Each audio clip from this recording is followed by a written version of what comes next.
Olá pessoal, o assunto da nossa aula é propagação de calor.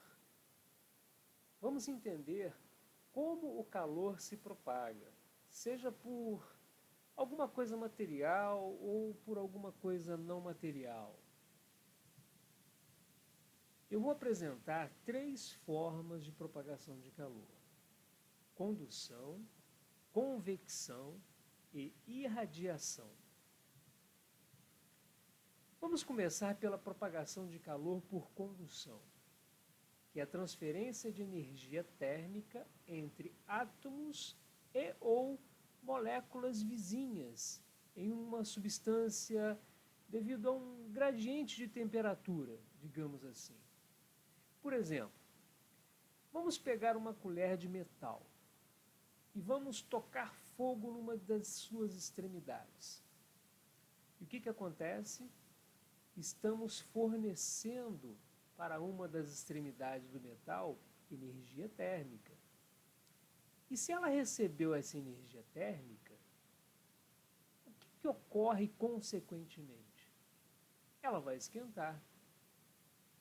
E se ela esquentar, as partículas ficam mais agitadas.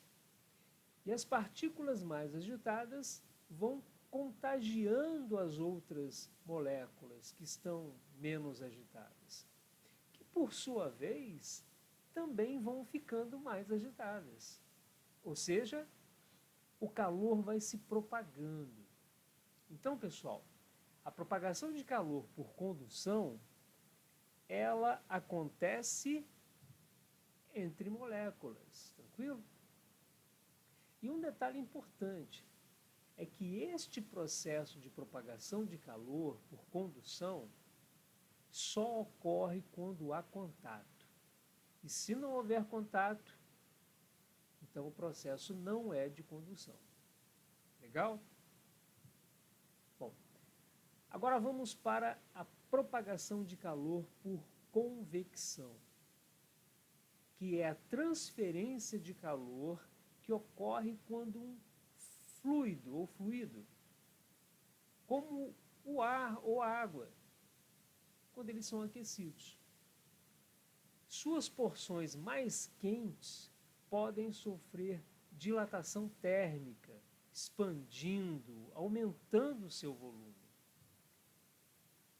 Um exemplo prático, vamos considerar essa figura como uma caneca cheia de água.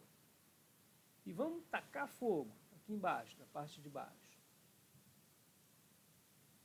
Vamos considerar que nessa região debaixo da figura, uma parte do fluido que recebe calor vindo do fogo. Na medida em que esta região recebe calor, a sua temperatura aumenta. E com o aumento da temperatura, ou com o aumento da agitação das moléculas, as moléculas tendem a se afastar umas das outras, aumentando o volume nessa região do fluido. E quando ocorre aumento do volume, mantendo-se a massa constante, o que acontece com a densidade do fluido? A densidade do fluido diminui. Este fluido, que é menos denso, tende a fazer um movimento de ascensão, ele sobe, ele começa a subir, indo em direção à superfície da caneca. Vai lá para cima.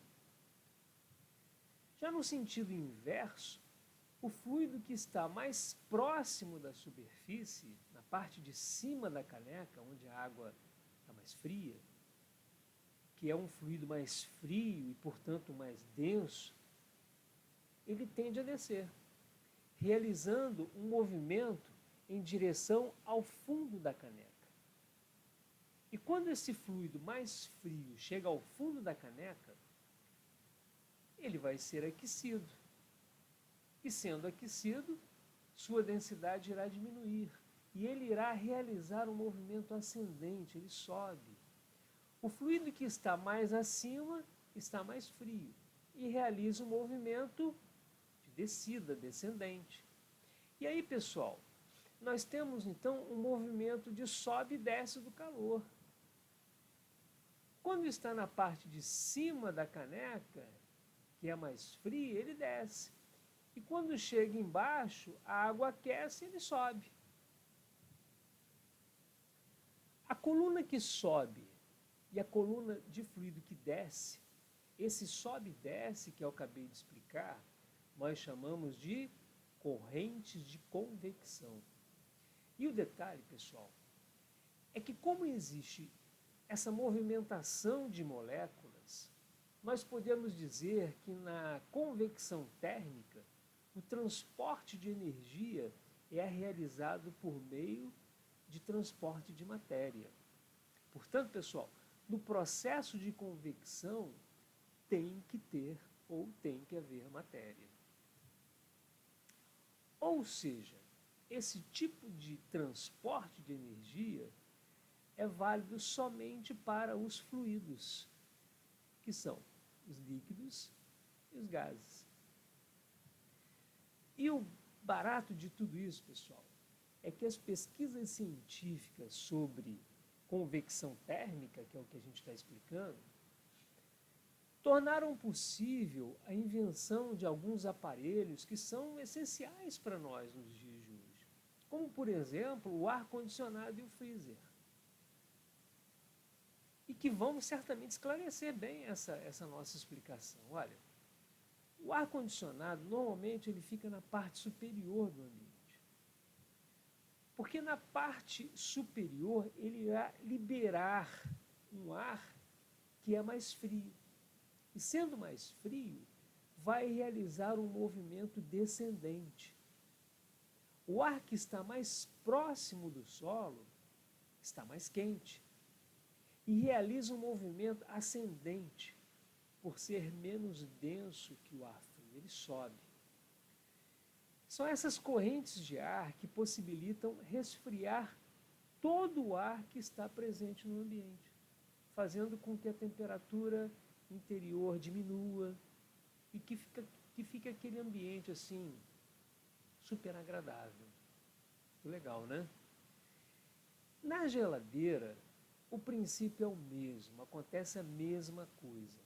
O ar quente que é liberado pelos alimentos é menos denso e sobe, seguindo em direção ao freezer. Este ar, quando chega no freezer, ele resfria e o ar frio, por ser mais denso, desce em direção onde fica a gaveta dos alimentos, que está sempre na parte inferior da geladeira. Ao passar pelos alimentos que estão entre o freezer e os compartimentos inferiores, esse ar que é frio, ele resfria os alimentos. E é por isso, pessoal, que as prateleiras das geladeiras são normalmente formadas por grades. E quando são de vidro, normalmente são perfuradas. Por quê? Para permitir essa movimentação do ar no interior da geladeira. Muito legal. Tranquilo até aqui? Então vamos lá. Para fechar, vamos falar de irradiação ou radiação térmica. A irradiação é o processo de emissão de ondas eletromagnéticas. Gente, a irradiação é tão importante que sem ela seria praticamente impossível haver vida na Terra. Pois é por irradiação que o calor liberado pelo Sol chega até nós aqui na Terra. E o Sol, pessoal, é o exemplo mais clássico de irradiação. Quando você fica exposto ao Sol, por exemplo, você recebe essa energia térmica que é proveniente dele.